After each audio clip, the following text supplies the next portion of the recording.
দেখো বন্ধুরা, কালকে যেহেতু ছেলের কাছে যাব, তাই এই যে দেখো এক ডাব্বা মানে নিয়েছি, লাড্ডু নিয়ে এসেছি, যেহেতু মিষ্টি খাবার। তো মিষ্টি আনি নাই, লাড্ডুই নিয়ে এসেছি, এটা 2-3 দিন রেখে খেতে পারবে। আর যেহেতু ওর জন্য আমি চাউমিন রান্না করব, তাই চাউমিন নিয়ে এসেছি। দেখো এক ট্রে ডিম, এটা ঘরে রাখবো, ওর জন্য রান্না করে নিয়ে যাব। তার সঙ্গে আছে দেখো ম্যাগি মশলা চাউমিনের জন্য, আর নিয়ে এসেছি মাংস। তো এটা রান্না করে নিয়ে যাব ছেলের কাছে, যেহেতু কালকে যাব। মাসে একবার তো যাওয়া হয়, একটু রান্না না করে নিয়ে গেলে সবার বাবা মা একটু যায়, মাসে অন্তত একবার যায়, নিয়ে একসঙ্গে বসে খাওয়া দাওয়া হয়। আর একটা দেখো ওই যে কান খোঁচার যে তুলিগুলো হয়, কান চুলকানি, সেটা তুলি নিয়ে এসেছি। তো এটা বাজার হলো, এই যে দেখো মাংস,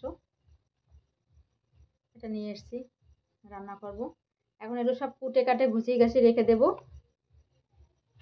সকালেও একবার বাজারে গেছিলাম, সকালে বাজারে গিয়ে দেখো কত সবজি নিয়ে এসেছি। দেখো অনেক সবজি নিয়ে এসেছি বেগুন নিয়ে এসেছি, ক্যাপসিকাম, টমেটো নিয়ে এসেছি, আলু নিয়ে আসছি, পেঁয়াজ নিয়ে এসেছি, আর সঙ্গে আছে উচ্ছে।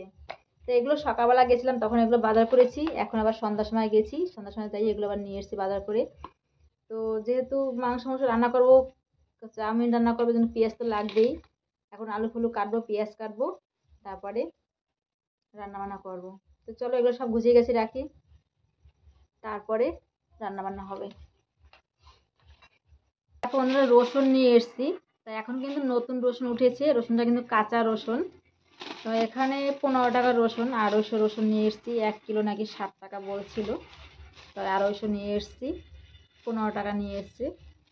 তো চলো এবার সব কিছু গুছিয়ে নিই। দেখো বন্ধুরা, এখানে কিন্তু এই যে মাংসের পকোড়া ভাজা হয়ে গেছে, একটা প্যাকিং করা হয়ে গেছে। আর এখানে দেখো এই যে চাউমিন রান্না করেছি, এখানে আছে এই যে ভাত নিয়েছি, আর এখানে এই যে মাংস। তো এটাই হলো আজকে ছেলের জন্য খাবার দাবার নিয়ে যাচ্ছি। সে রাত 2:30 থেকে উঠে রান্না বান্না করেছি, আর এই নিয়ে যাব সব রেডি। এখন ঢাকনাগুলো আটকাবো, আটকিয়ে সব ব্যাগে রেডি করব, তাহলে হয়ে যাবে। আর এখান দেখতেই পাচ্ছ যে লাড্ডু নিয়েছি ছেলের জন্য। তো চলো এবার সব কিছু রেডি করি, তারপরে নিজে রেডি হব। তো দেখো বন্ধু, ফাইনালি কিন্তু রেডি হয়ে আমি বেরিয়ে পড়লাম। আর দেখো চারিদিকে কত কুয়াশা, এখন বাজে সকাল 6টা, যেমন রাস্তা পুরো ফাঁকা তেমন পড়েছে কুয়াশা। তো এখন টোটো অটো যা পাবো তাইতে উঠবো। তো টোটো অটো কিছুই পাইনি, পেয়েছি আমাদের পাড়ারই একটা মোটর ভ্যান। বলছে কাকি কোথায় যাচ্ছে, তো ছেলে হয় সম্পর্কে, বলে কাকি কোথায় যাচ্ছে। আমি বলছি বাবুর কাছে যাবো, স্টেশনে যাবো। বলে ঠিক আছে, মোটর ভ্যানে উঠে পড়ো। ওর মোটর ভ্যানে উঠেছি, প্রথমে যখন ওঠার পর তো একদম কিছু দেখাই যাচ্ছে না, পুরো অন্ধকার। আমি বলছি বাবারে কী অবস্থা, এরকম তো গাড়ি চালালে মানুষ অ্যাক্সিডেন্ট এই জন্যই তো মনে হয়। তো ফাইনালি কিন্তু ওর ভ্যানে উঠে তারপর যাবো স্টেশনে কিন্তু এসে আমি বসে আছি, কখন ট্রেন আসবে সেই ট্রেনের অপেক্ষায় বসে আছি। আর দেখো স্টেশনেও কিন্তু চারিদিকটা বেশ সুন্দর ফাঁকা, আর অল্প কিছু লোক আসে, যেহেতু এত সকালে তো অনেক খুব কমই লোক যায়, যারা একমাত্র মাল আনে বিক্রি করার জন্য তারা যায়, আর যারা একমাত্র অনেক দূরে দূরে কাজে যায় তারাই একমাত্র যায়। তো স্টেশনটাও কিন্তু ফাঁকা, আর দেখো কত কুয়াশা, অল্পই লোক আছে স্টেশন, বেশিটা লোক নেই। তো ফাইনালি কিন্তু আমাদের ট্রেনও কিন্তু চলে এসেছে, দেখতেই পাচ্ছি যে ট্রেন চলে এসেছে। এবার ট্রেনে উঠে পড়বো, আর ট্রেনে উঠে পড়লাম। তো ফাইনালি কিন্তু নেমে পড়লাম এবার মায়াপুর, কি বলে, শেওড়াফুলি স্টেশনে নেমে পড়েছি। শেওড়াফুলি স্টেশনে নেমে দেখো চারিদিকে কত ভিড়, প্রচুর ভিড়, কখন ট্রেন আসবে সেই অপেক্ষায়। তো চারিদিকে এখানে যেহেতু শেওড়াফুলি স্টেশনে গোঘাট ট্রেন ধরবো, এখানে প্রচুর প্রচুর ভিড় থাকে। তো ফাইনালি কিন্তু ছেলের কাছে চলে এসেছি, ছেলের কাছে এসে রেস্ট নিয়েছি। ছেলেকে বললাম থালা এবং জলের বোতল নিয়ে, জলের বোতল নিয়ে এসে অনেক রেস্ট নেওয়ার পর ওকে খাবার দিয়েছি। খাবার খেতে খেতে একটু ভিডিও করেছিলাম, ও না বিরক্ত করছিল, বলে না আমাকে ভিডিও করবে না। তো আগে যখন ছোটো ছিল তখন ভিডিও করতে দিত, এখন ভিডিও করতে দেয় না, যেহেতু বড় হয়ে গেছে, বোঝে, পড়াশোনা করে, একদম লজ্জা পায়, ভিডিওর সামনে একদম আসতে চায় না, বলে তুমি ভিডিও করো না, কি আছে, আমি তোমাকে বারণ করিনি। তো ওই যে দেখতে পাচ্ছ পাঁচিল, ওই পাঁচিল কিন্তু ওদের স্কুলে ঘেরা, আর আমি কিন্তু বসে আছি ওর স্কুলের হাউজের সামনেই বসে আছি। আর ওই দেখো সব প্যারেন্টসরা কিন্তু সব বাচ্চাকে নিয়ে বসে আছে, সবাই খাওয়া দাওয়া করছে, গল্প করছে মা বাবার সঙ্গে। আর এই দেখো একদম স্কুলের ওদের ঘরের মানে হাউজের সামনে, একদম সামনে বসে আছি।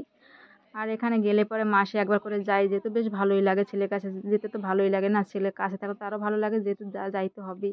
আর এবার কিন্তু প্যারেন্টসটা তাড়াতাড়ি ফেলেছে, কেননা যেহেতু সামনে পরীক্ষা, এই জন্য তাড়াতাড়ি প্যারেন্টসটা ফেলেছে। তো আমি আবার ভিডিও করছিলাম, বলে আমাকে কিন্তু নেবে না। আমি বলছি না বাবা, তোমাকে নিচ্ছি না, আমি একাই অন্যদিকে চারদিকে ভিডিওটা করছি। বলছে ঠিক আছে। তো ফাইনালি কিন্তু খাওয়া দাওয়া হয়ে গেছে, এখন বাজে বেলা 2:30, আর আমি কিন্তু বেরিয়ে পড়লাম ট্রেন ধরার বাড়ি যাওয়ার উদ্দেশ্যে। তো এবার কিন্তু আমি এখানে দেখো টোটো অটো ধরেছি, টোটো অটো ধরে কিন্তু তারপরে যেহেতু ট্রেন পাবো না, ট্রেনটা পাবো না, মিস হয়ে গেল। তারপরে ধরলাম বাস, বাসে ধরে আসলাম সেই তারকেশ্বর। তারকেশ্বর এসে কিন্তু এখান থেকে এখন ধরবো তোমার কি বলে ট্রেন। তারকেশ্বর থেকে ট্রেন ধরবো, হাওড়া ট্রেন ধরবো, হাওড়া ট্রেন দিয়ে আবার ধরবো আমাকে বর্ধমান ট্রেন। তা বর্ধমান ট্রেন ধরে কিন্তু বাড়ি চলে এসেছে। আর বাড়ি চলে এসে দেখি যে দুয়ার ধারে দেখো আমার পায়রা বসে আছে, মানে ও অসুস্থ হয়ে পড়েছে, উঠতে পারে না, তাই দেখি দুয়ার ধারে এসে বসে আছে। তো আমি কিন্তু ওকে এবার ঘরে নিয়ে ঢুকে পড়লাম, আর আমি এবার সব হাত পা ধুয়ে রেস্ট নেব। তো ফাইনালি দেখো ঘরে কিন্তু ঢুকে পড়লাম, আর ঘরে যেহেতু কারেন্ট ধরাবো তারপরে দেখা যাবে। তো সবাই ভালো থেকো, সুস্থ থেকো, সবাইকে টাটা। আবার দেখাবে নতুন একটা ভিডিওতে, ততক্ষণ সবাই ভালো থেকো, সুস্থ থেকো, সবাইকে টাটা।